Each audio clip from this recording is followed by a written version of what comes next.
Hello, welcome to Light Your Life podcast. I'm Coach Hannah Wilner here with Bonfire Coaching, and today I'm providing you with a spark of wisdom. So there's something that's been on my mind for quite a while, and I'm labeling this spark called reality check. So I want to talk about reality because it's important in this world that we live in to understand exactly what reality is and is not, right? So first off, everyone's reality is different. We can see this 100% in the experience that we're having in the Ukraine, where you have two very different perspectives on what the reality of that situation are. And it's hard when you see a situation where people's reality are different. Oftentimes, we will judge others' reality as wrong or bad by a natural reaction. However, today's spark of wisdom is called reality check to help you understand that truly everybody's is going to be different.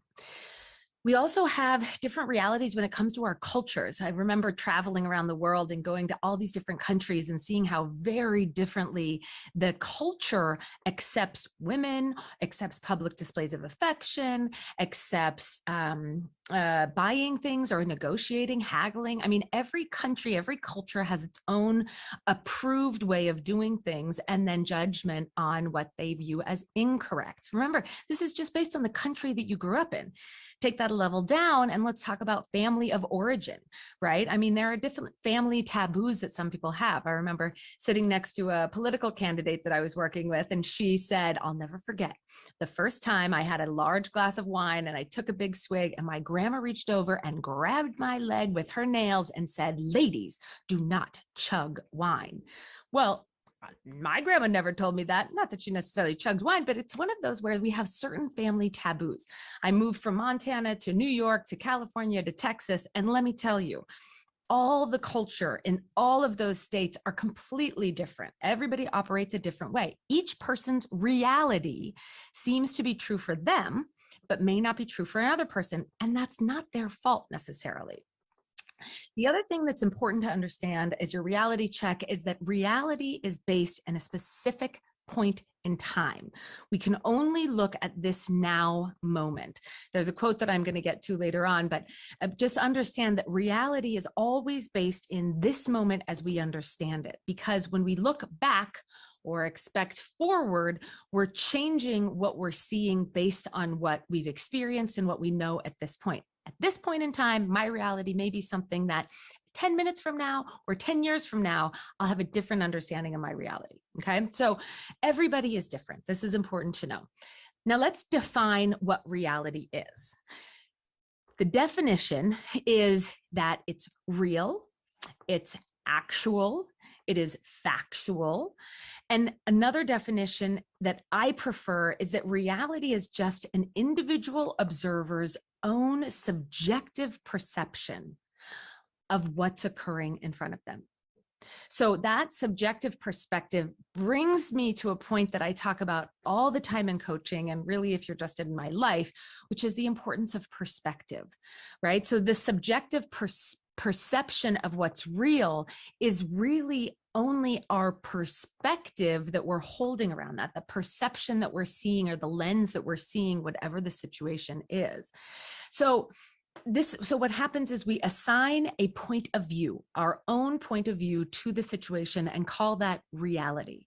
Where we're challenged with reality is when we expect others to have our reality. And that doesn't happen. It's almost impossible. We talked about why, because we've got cultures, we've got families, we've got experiences that we've each had.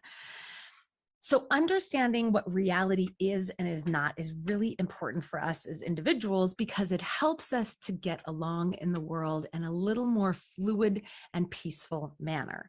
So I said I would get to this quote. Have you ever heard of George Orwell? He wrote a book called 1984, and this was back in, I believe, 1929, I think is when he wrote the book. So this was a long time ago.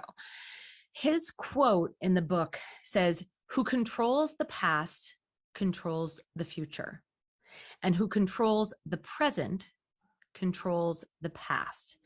I want to take this back to the situation in Ukraine and Russia, because we are absolutely seeing that play out right now in front of our eyes, with those who control the present moment can tell and dictate what the reality is of the past. And the same thing, that whoever controls the past has control over the future. We look at what we teach in our schools in the United States and in other countries. It's based on our interpretation of the past. I'll never forget being in Cuba and seeing a big billboard that was pointing towards this location that I was really excited to go diving in. We know it in the United States as the Bay of Pigs, right? This is the invasion that the United States had, or failed attempted invasion.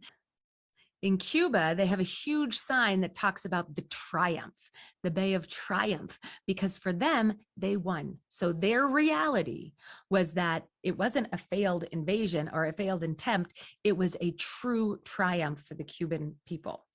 So again, we're going back and talking about what reality is and is not. It's really important also to understand that when you're talking about reality and you have an expectation that somebody else sees your version of reality, that you understand this can also change immediately and without warning. I had a client ask me one time, do things really change that fast? And I said, well, it's really a matter of perspective, because sometimes it takes a long time for things to change. But when they do change, it changes in an instant. It's the difference of seconds between a former reality and a new reality. Think about COVID when that hit. All of a sudden, our reality was turned upside down. It was very different based on an exact moment in time. So knowing that reality can change, knowing that it's different for every person based on their past, based on their history, based on where they came from and how they were raised, that everybody's reality is going to be different. Now, what's important for you to know? The two most important things for you to know about reality are that your reality is unique to you. Now, I understand from a mother's perspective, wanting to instill the reality of cleaned up toys and finishing your meals for children. That's a reality that you want them to understand. And it takes a minute for them to get involved in the cultural and familial patterns that will instill that as their reality. But quite honestly, it's really hard to impose our reality on anyone, even if we want that and need that in our life to feel certain or secure. So the first most important thing to know about reality is that yours is unique, and it's probably not going to be shared with many other people. The second most important thing that you should know about reality is that you have a choice in it. I talk about perspectives all the time because what I have learned that makes life wonderful and fulfilling and happy and joyful is when I can choose a perspective that benefits me. If we see and understand reality as just a personal point of view of an individual observer's subjective perception of what real is, then I always encourage my clients to find a perspective that benefits you. Find a perspective where you're empowered in the situation instead of the victim. Find a perspective that allows you to feel confident or positive about moving forward in whatever the reality is that's in front of you. I know that there are crappy things that happen. I know that there have been concentration camps. I know that there are wars in many countries, not just the Ukraine right now. I know that there are terrible things happening to people. And by no means am I saying that you can just instantaneously switch your mind from being a human, from being trafficked as a human to having this fa la la lifestyle. However, you can find perspectives that benefit you. And you can hold a belief that says, all of this can change in an instant. I was reading Brene Brown's Atlas of the Heart last night before I went to bed. And one of the words that I left on was bittersweet. And she talks about bittersweet being the dual awareness of a positive and a negative experience given the same reality, such as kids going off to college, or the ending of a relationship, or the changing of a job. That bittersweet feeling is also part of our reality, that there are both good and bad in almost everything. And it's what you're choosing to look at that will make the difference in your life. So, again, my name is Coach Hannah. This is my spark of wisdom that I'm calling reality check, because I do hope that by the end of this talk, you understand a little better that your reality is so unique to you. And to make assumptions that other people have it just makes a fool out of you and me, assuming. And also that your reality can change in an instant and it's your choice. You have control over what you're viewing as your reality and the perspective that you're holding to look at a current situation. So if this brought up any questions for you, or you've got something to say, please leave it in the notes. Please reach out to me at Bonfire Coaching. I would love to have deeper conversations with you about it. And just remember, your reality can be exactly what you want it to be. And I hope that it is. Talk to you soon.